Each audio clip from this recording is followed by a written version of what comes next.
Well, good evening. I'm Alan Jackson, and welcome back to Nashville. An interesting thing is happening as President Trump focuses the nation on all his new endeavors. The political campaign strategies are being written, not just the 2026 midterms, but the 2028 presidential election as well. If things continue as they have, the GOP strategy, it's pretty simple. Keep doing what you're doing. Reduce crime by arresting the criminals, put them in jail, put them in Gitmo, and if they're here illegally, fly them back to their home country. No one in America wants crime in their neighborhood. Work on a plan to reduce waste and reduce taxes. That's an easy one, since I don't remember ever hearing anyone say that they wish they paid higher taxes. Don't let Putin become more of a threat to democracy. He already partners with North Korea and China, both of whom are helping Iran, so don't make it any easier for any of them to strengthen.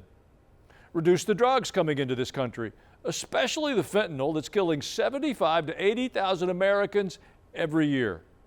Welcome prayer back into our schools. Welcome babies rather than aborting them. Let the boys be boys and the girls be girls, but don't try to confuse the youngest of them by suggesting that they can choose their sex. God's already done that. I could go on, but this short list is just the beginning of the redirecting of the American ship. You don't have to wear a MAGA cap, but you should rely on some common sense. Rely on the standards you grew up with, the things we learned from the people that we looked up to as kids. After all, the United States has stood for freedom and liberty for more than 2 centuries. The opportunities and freedoms available to every U.S. citizen are like no other nation in the history of the world. And no, it's not perfect. Nothing is.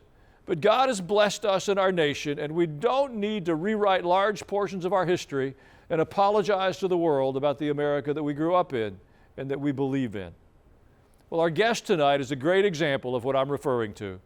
We call him former senator and former ambassador, but before he was famous, he was a middle-class guy who grew up in some pretty tough circumstances, famously known for the old pickup truck that he drove around, a proud working-class husband and father by the name of Scott Brown. Welcome back, Scott. No, Alan, thank you for that nice introduction, and God bless you and God bless everybody. Boy, wonderful times, how things have changed. That's the truth. I just want to add one more thing to your history for our viewers that they may not have heard before. Your victory was somewhat unexpected, running as a Republican in a special election to replace the towering liberal Senator Ted Kennedy. Weren't you the common sense candidate that I'm describing of Donald Trump these days? Yes, certainly it was something that was an honor to serve, and I was down 41 points with about, 2.5 months left, and ended up winning by 7. So yeah, it was a good win, and it really changed the direction of our country, stopped the supermajority filibuster that the Democrats had, and really gave us an opportunity in the next cycle thereafter. Well, looking in the rearview mirror of the Biden years, seeing what Mr. Trump is doing is clearly reflecting what overwhelmingly the majority of the American public are looking for. Don't you agree? Oh, absolutely. He's doing everything that he said he was going to do, and I find that very, very refreshing. Scott, you've run several campaigns. Do you agree with my premise that the 2026 and 28 campaign themes are being written right now? Even by simple polling, the things that Mr. Trump is doing have widespread approval, and all that the Democrats are doing is trying to take him to court again and say no to everything he wants to do. Listen to this. The courts shut Elon Musk down at the Department of Justice and the FBI, and the courts shut them down at USAID on Friday night, and the courts shut them down at the Department of Treasury. We're going to stand up, we're going to speak out, we're going to march, we're going to do anything we need to do to make sure that the people of this country understand that the CFPB is for them. You get your musty hands off of our money. It comes across more like a bad reflex than a strategy by the Democrats. Am I seeing that right? Well, I know Saturday Night Live just said its 50th anniversary. I thought I was looking at a parody. I mean, John Hamm played me actually on a couple of Saturday Night Live episodes, and I'm looking at that, and it's got to be a parody because it's not reality. Yes, they have the courts, the liberal judges initially stopped it, but obviously there's a process. The president has every right to handle the matters in the executive branch. Everybody knows that. He's vested in terms of the authority to do that by the Constitution.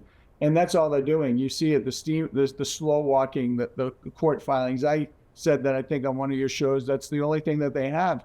But, what are they doing? They're actually fighting, to keep those crazy amounts of money going over to, Pakistan and all these other places. They're spending billions and billions and billions of our dollars.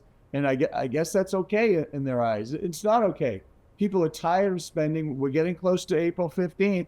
I don't want to write that check, and I know nobody listening wants to write that check. So shame on them. You don't think they could find something to agree on, like one of those like Sesame Streets in Iraq type of shows? Oh, we don't need that. Or all the schools in Pakistan that have never been built. Somebody's getting the money.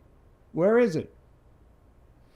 When you ran for the Senate, you must have run on ideas that appealed to both parties, or you wouldn't have gotten the majority vote in a liberal Massachusetts. Can you give us some examples of working to take care of both sides? Well, I read the bills. I saw how they affected our state, our country, our debt, and our deficit, and I voted regardless of who sponsored it. And I was very, very prepared in terms of, knowing what we were spending our money on. And I promised that I would not raise any taxes. I don't think I've ever voted for a tax increase because as we can see now, we have plenty of money in the system. Even when I was a U.S. Senator, every year I gave back $1 million a year out of my personal office budget. Okay, that's how much money we had, and everybody should be doing that. And I've also made a move to do a 5% across the board on every agency, and I didn't get hardly any support. So yeah, I'm glad he's doing it. I hope they actually take all these executive orders and put them in bills so they're not just for 4 years. And I'm especially with the one prohibiting men from participating in women's sports. That's got to be a bill immediately, so it doesn't change in 3 years and 11 months. For all the momentum, do you have any guess as to why President Trump didn't openly back his Vice President, J.D. Vance, for the 2028 race when Bret Baier asked him that question? Yeah, I thought it was a premature question. Listen, these 28 days, give or take, into the presidency. No one cares about 2028 right now. No one cares whether JD's the guy or not. I certainly don't. What I care about is that he has the president's back and he's out doing a good job like he did in Munich and actually pushing back against a lot of these world leaders who basically are woke and they're not supporting any of the conflicts in a way that the United States has. And we're not going to carry their water anymore. We're not their piggy banks. So it's really still premature. And, I don't even think it's even worth talking about, quite honestly. Well, let's take a short break here. There's time to share an email with me if you want to. You can jump in with your thoughts and we'll read them aloud in another show. We'll be back with more from former Senator Scott Brown in just a moment.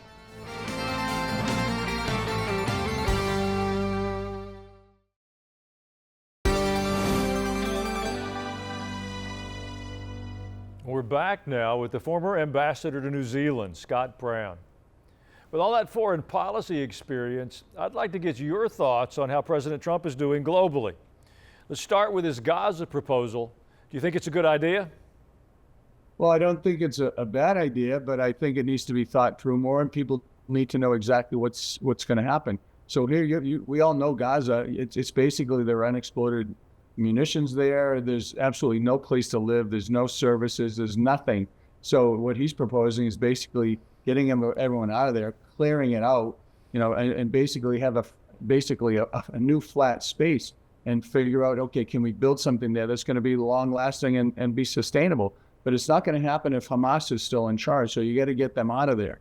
That's very, very important. And so what are you going to do? Just put everybody back into that basically that war-torn area? It makes no sense. I'm glad he's thinking outside the box, like he did with Kim Jong-un, by reaching out and going across to see him. I thought that was okay.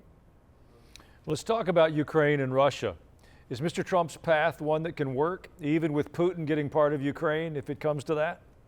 Well, I think it's premature. Once again, there's a lot of speculation, and you saw that the Secretary of Defense pulled some things back. It's all part of the negotiations, and he is a master negotiator. Let's look back a little bit. One of the reasons Putin did what he did is because Ukraine was potentially going into NATO, and previous presidents said that would never happen. So we'll see. I think it's important. Maybe we get back into the G8 instead of the G7, and Russia's there, and they give in a little bit more. Coming into the fold a little bit, so they communicate a little bit more. It's to be seen, but listen, he's going to get the Nobel Peace Prize if he pulls this one off for sure. Well, Russia imported additional troops from North Korea, and hundreds of thousands of their own men were killed. Do you think that there was any way Zelensky could have won with so many fewer fighting men? Well, listen, I thought it was basically a very difficult situation. I thought it would last for at least a year, and so I was right. I didn't think it was going to be the 3 to 4 years because Russia's military equipment is basically shot. They don't do any preventative maintenance and that sort of thing. The troops, it's a different type of structure. You have generals, but then down below, if a general's gone, they don't know what to do. Versus if we have someone that's passed, that's killed, God forbid, then there's somebody underneath it, a subordinate that can carry on, and that's very important. Different structure, totally. And bottom line is, nobody wants war anymore. It's time. Okay, there's too many people being killed, young lives, families being destroyed, and we need stability in the region. And we got to stop funding it at the numbers that we are doing. Do you think the American people understand why this war should end, or do they need to be convinced that each side came away without being declared the losing side? Well, I think everybody's lost right now. I think, we've lost a lot of valuable resources we could be using. I think Putin's lost money and prestige and, basically not Mother Russia and all that. It's basically his little Ukraine, and they've been really giving him a go. And Zelensky, listen, God bless him. He's went from a comedian to a war leader, and he's done a lot of great things. But it's time to say, okay, we're good. Okay, everyone good. So let's go out and stop this thing, and we'll see what happens.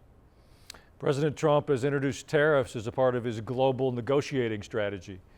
Do you think that's a good idea? Well, it's not just tariffs, Alan. It's reciprocal tariffs. There's a big difference. That means if somebody in India is charging you 25% to have our motorcycles go in, yet their Indian motorcycles can come into our country at like 2.5%, how does that make any sense? Or if our liquors or our meat or our timber are going into Canada, why does Canada have 100+% on some of the dairy products, and yet they can come into it? It makes no sense. I think it's a great idea.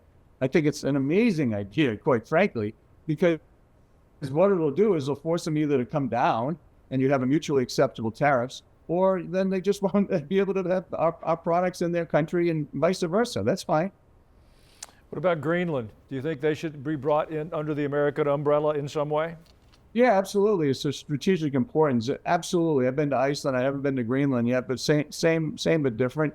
Two beautiful countries, 54,000 people, and they have strategic natural resources, and they have shipping in other lanes that are very, very important, strategic lanes.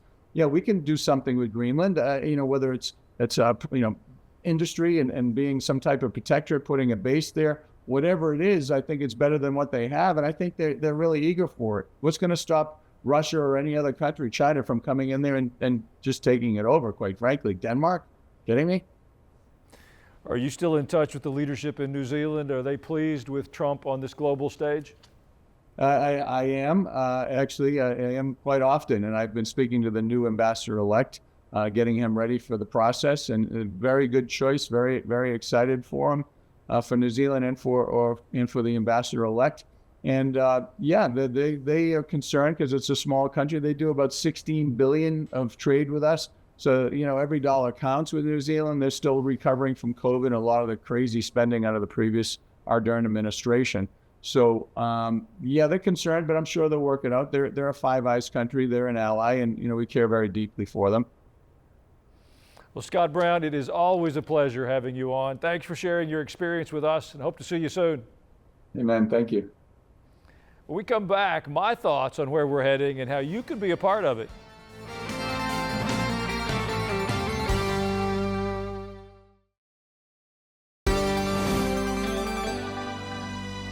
A lot of positive change is happening under this new administration. There's follow-through on campaign promises regarding holding government agencies accountable, strengthening our border, reducing the flow of fentanyl, making our communities safer. You think everyone would be happy regardless of party affiliation. It's just common sense. However, we're seeing something different. Those who oppose change are loud and unrelenting in their opposition. Well, I have a question regarding your own life. Have you encountered opposition lately? I have a feeling that if you're willing to openly identify yourself as a follower of Jesus, you've probably seen an eye roll or heard a snide remark when you mentioned his name. Well, the writer of Hebrews helps us by reminding us that Jesus endured the cross on our behalf, and that he's not only our Savior and Lord, but he's also our role model. It's Hebrews 12:3. It says, "Consider him who endured such opposition from sinners, so that you will not grow weary and lose heart." Jesus faced opposition from many people, not just the obvious pagans, but also from priests and other outwardly religious people. Well, if Jesus experienced opposition from all of those people, I would submit that we should expect some opposition from all corners as well. At some point, we're going to be tempted to say, look, I'm tired of this. I'm going to dial it back a little bit and be more of an undercover Christian. I'm going to let someone else take a stand for a while. Well, when you find those thoughts going through your mind, remember that the writer of Hebrews said to us, think about what Jesus did for you so that you don't grow weary and lose heart. Let's pray that God would give us boldness and courage to choose the truth in all our ways. If we'll do that, I assure you there are more reasons for hope than despair in the midst of this season of change. Well, we'll be back in just a moment to look at some of your messages. We got emails.